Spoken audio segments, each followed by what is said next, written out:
Hey guys, if you're wondering why stocks are ripping higher today, it's because big banks JP Morgan and Wells Fargo had solid reports, and that's also lifting some of the interest rate sensitive stocks like Upstart, which are tied to the banks, but it's more regional banks, but it's still getting a lift off of what JP Morgan said. Credit card delinquencies are falling too, or low, I should say, still. So that's a good sign. Personal loans, last report, we're down too. So far so good when it comes to, delinquencies, all right?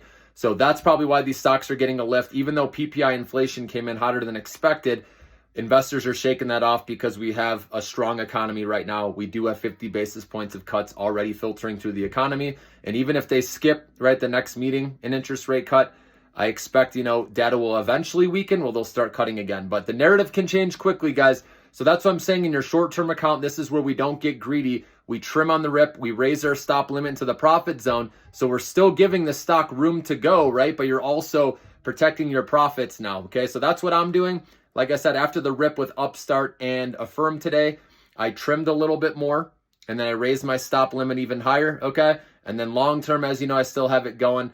But like I said, this is good news that the banks are reporting solid earnings. And now, because there's a low bar, for other companies to beat earnings, that's why we're getting a huge lift in the stock market. But these are the rips that I like to sell into, guys, because I don't like to get greedy, like I said, in my short-term account. And that's why it's best to have two accounts so you can sell the rips, right, and raise your stop limit in the short-term account. And then the long-term investment account, you obviously let your stocks ride. You don't touch them, right? You just buy on big dips along the way.